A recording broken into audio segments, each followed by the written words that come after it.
When learning a new language, it's always important to set up your development environment correctly, because if you don't, you're going to be fighting with the headaches that come from an incorrect installation. Now, Microsoft really makes it easy for developers to get started with the .NET framework, and that is what we are targeting because we are learning C Sharp. .NET is pretty much it for us. But Microsoft makes their own development tools, and in fact, Visual Studio, which is their development tool, is probably the best development environment that you are going to find. Now, of course, the full-blown versions are paid for, so unless if you want to get into C# development professionally, or if you want to be a serious hobbyist, then I would recommend that you get the full-blown version of Visual Studio Professional or above. If you're a student, there's the DreamSpark program, which you can sign up for and get Microsoft software for free. Visual Studio is one of those. There's also another program called Website Spark. I don't really remember all the details, and it's not really free, but you can sign up for free. But over the course of 3 years, I think you have to pay for the software, something like that. It's deferred, but if you don't mind deferred payment for it, then the Website Spark would be something that you might be interested in. But for people that just want to learn the language, or just want to dabble, or even just be a hobbyist but not necessarily a serious hobbyist, Microsoft makes Express editions of Visual Studio available. They are trimmed down versions of Visual Studio, but they are Visual Studio nonetheless. And if you go to Microsoft.com/Express, then you will see what they list. Now they have hello. It would help if I would type Express correctly. There are really 3 different types of Express. There's Visual Studio Express, there's SQL Server Express, and then there's Visual Studio Light Switch. I'm not necessarily sure what Light Switch is. I haven't really paid that much attention to it, so we're not even going to worry about that. SQL Server Express is a trimmed down version of SQL Server. So if you want to develop database-driven websites or applications, you can download SQL Server and basically write your application against that, and then later deploy against a full-blown version of SQL Server if you wanted. But we're interested in Visual Studio, and we're going to click on this Get Free Visual Studio Express products, and there are multiple versions available to us.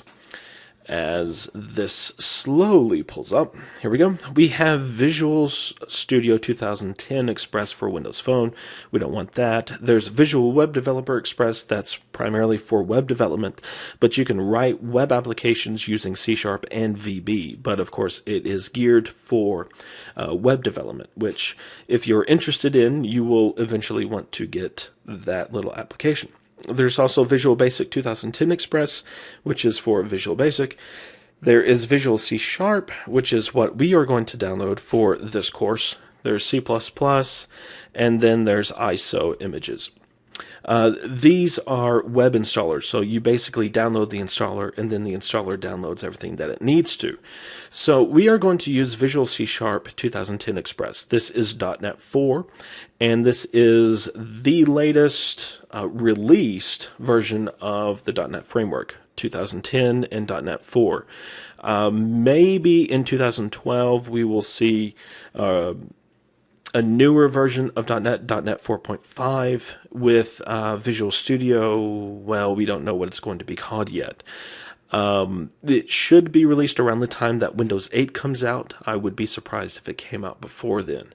But we're kind of looking at close to the end of the year 2012 before we see a new version of Visual Studio and the .NET Framework. Now, I'm just going to click on this install now, and it's going to ask, well, if you're going to try this, you can download Visual Studio 2010 Professional and try it for 30 days, or maybe it's 90 days. Hey, it's 90 days, 3 months. So if you wanted to give it a try, feel free to do that, but I'm just going to install Visual C# 2010 Express. And from here on out, I'm just going to call it Visual Studio, because that's a whole lot easier to say than Visual C# 2010 Express. And I'm just going to click Run, and then this is going to download the installer, and then I will be able to install the app from here. Now, this is an almost fresh install of Windows 7. It has Service Pack 1. It also has all the updates. There are a few modifications I've made, mainly to the taskbar to get rid of the clock and notifications and things like that. But for the most part, this is a base install of Windows 7. So there's nothing special installed on this machine. I'm going to go ahead and close Internet Explorer. If you want to help improve setup, click yes. Yeah, whatever. And then we have read the license term, even though we haven't. I don't know anybody who does. Now, we could install Microsoft Silverlight and SQL Server 2008 Express. And I'm not going to. We're not going to use it. And then I'm just going to do install. Now, this is going to take a little bit. I want to say about 10 to 15 minutes on a good connection. So through the magic of editing, this will only take about a second or two. And if you want to keep watching, we are going to talk about the user interface to get familiar with that. Otherwise, you can just wait until it's installed, and then we can go through the user interface together. It's completely up to you. All right, so we have Visual Studio installed. Let's run it. And the first thing we are going to see is this start page. And it offers some latest news about the .NET Framework or Visual Studio, or since this is Visual C#, we would also probably see some C# things here as well.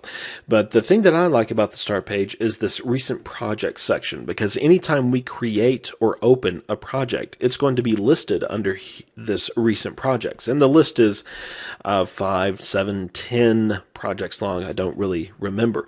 But if there is a project that you're in quite often, or multiple projects that you're in, you can have quick and easy access to those projects because they will be listed under here, and we can just click on the link that it generates. We don't have to go to File, Open, or anything like that.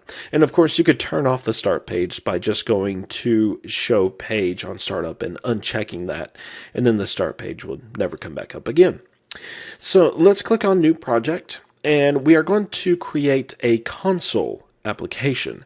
And the reason being because we are going to write code and then we want to see the results of that code. And we're not going to be delving into the Windows API, anything like that. We just want to focus on C#, and using a console application, we will be able to just do that. Now, of course, we are going to have to learn just a little bit about the console application API, but it's just easier and it's faster to execute. So that's why we're going with the console application. Something else of note is the class library project. This is a project that allows you to write code and it compiles into a DLL. And then you can use that DLL in any of your projects. So if you have what many developers call a core class library, which is code that we personally use throughout all of our projects. If you have code that you find yourself reusing over and over and over again, you can put that into a class library and then add a reference to that library in your projects, and then you have that code already available to you. And one of the great things about the .NET Framework is that you can write a class library in C#, and then you can turn around and use that library in a Visual Basic application. It's really nice and flexible that way. The other projects, there's Windows Forms and WPF applications. These are Windows applications that you can write. The difference between the two is that the Windows Forms uses the old GDI Plus technology. The WPF, which stands for Windows Presentation Foundation, is the newer user interface API that Microsoft kind of pushed, but I don't think they really succeeded in doing that. Of course, you can write richer applications with WPF, but there are some glaring problems with that Microsoft just hasn't seemed to touch and fix. But all that might be moot anyway, because WPF, I think, is going to go out the window. Not necessarily with Windows 8 or Windows 9, or probably not even Windows 10, because Microsoft tends to favor backwards compatibility. But eventually, I think we would see WPF go away because of some of the technology that's being introduced with Windows 8 and will be expanded upon in future versions of Windows. So we are going to create a console application. We are going to give it a name, or at least I am, of my first project. And then I'll hit enter. And this is what we'll see anytime you create a console application. These projects are based upon templates, and so anytime you create any type of these applications, it's going to look at that template and then generate the necessary files and things like that. Before I do anything though, I like line numbers, and you might not, but if you do and you want line numbers, you will go to Tools and then Options, and then you'll need to check this Show All Settings because it's hidden for some reason. Yeah, I would think that developers would like line numbers and that should be default, but yeah, they didn't ask me. You will go to Text Editor and expand it. And then, depending upon your version of Visual Studio, you can have just a few languages listed here, like what we see here. Or if you have Visual Studio Professional, you will see a ton of languages. And you can actually turn on or off line numbers based upon the language that you have open at that particular time. So if we wanted to only have line numbers for C#, we could do that. And then XML or XAML or SQL or anything like that would not have line numbers. But I like line numbers in all of my code, so I'm going to choose all languages, click on line numbers to check that box, and then OK. And then voila, you have line numbers. Something else, I am going to change the zoom to 125%. This is just for recording purposes, just so that you can see the text on the screen a little bit easier than at its 100%. But this is, something, if you don't want to have that small of a text, you can change the font size, or you can change the zoom size of the text, and it only affects the text. So that's also a nice little handy thing. Over on the right-hand side is the Solution Explorer. Visual Studio uses the idea of solutions and projects. The solution is kind of the overall solution. In this case, it's an application, a console application. And then the projects are the little pieces of that application. So for example, right now we only have one project called My First Project, and this is the project that contains the code for the application. But we could add another project to the solution, like a class library, like a core class library. And then we could add a reference to that core class library in our console app.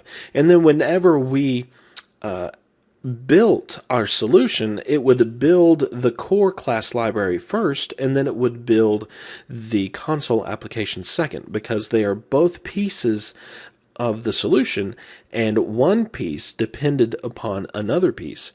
So it would build those in order that we needed it to build. So you can think of the solution as the overall solution, the overall application that we are building, and then the project as each individual piece of that particular application. And it is kind of representative of the file system. If we were to save this project, in fact, let's go ahead and do this. There is not. Let's select the project, save My First Project. There we go. We are going to be given the chance to give it a name and give it a location and then the solution name. And I'm just going to leave all of these default and then save. And if we go to Documents, Visual Studio 2010, Projects, we will see the folder for this particular solution. And then as we added projects, the individual projects would be listed inside of this folder here. Now, if we look inside of the project folder for My First Project, which is the one selected here, we can see that we have My First Project, which is the project, and then program.cs, which is the file here. And as we add files, let's add another. And I'm just right-clicking on the project, add, and then I want to add another class. And then I'll just leave this as default, add, and it added another .cs file called class1.cs. If we went to our project folder, we would see that that folder or that file was added there. So it's kind of representative of the file system. Any folders or files that we add to the project are going to be listed as is on the file system as it is in the project. We can create folders, new folder and things like that.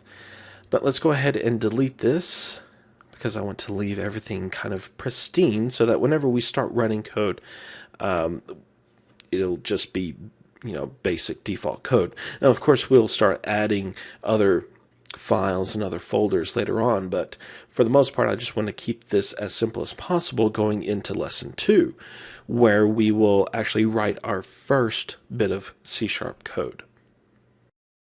But before we end this lesson, let's close out of Visual Studio.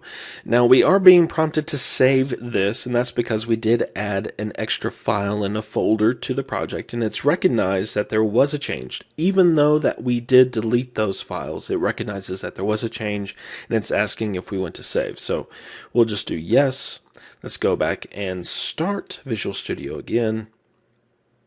And then we will see the My First Project is listed under Recent Projects. So if we click that, it'll take us back to right where we left off. In fact, let's add another file. And I've put the cursor, let's even add a few lines. If you notice over here on the gutter of the file here, next to the file numbers, you'll see this bar change colors. And that's representative of the changes that you have made since opening this file. So the green means that these changes have been saved, and the yellow means that those changes have not been saved. And if we were to close this file and open it back up again, the green or yellow isn't there because the file has been saved and there's been no changes. So if we make some more changes, we get the yellow, save it, we get the green. Now I'm going to put the cursor somewhere in the middle here, and then I'm going to close Visual Studio again. Yes, we want to save. Let's go back. I'm going to pin this to the taskbar just to make it a little easier to run. We'll get started. Click on My First Project, and we'll see that class1.cs is open and our cursor is right in the middle. Now, of course, we put the cursor about right here and it put it at the beginning of the line, but it remembers where you were the last time you had the project open. So whenever you open it again, it's kind of like starting back where you left off, which is a really nice feature. And something else too, if you're not familiar with Windows 7, there are jump lists. You right click on the icon, and then if the program is specified or programmed to use jump lists, then there will be a jump list. And the jump list for Visual C# Express is to list the recent projects. So you don't even have to open Visual Studio and then click on recent projects. You can just right click My First Project, and then it'll open that project for you. But I did lose the zoom for some reason, so I'll set that back. And that's it for this lesson. In the next lesson, we are going to write some C# code. So I'm looking forward to that, and I hope you are too. And we will get started with that tomorrow.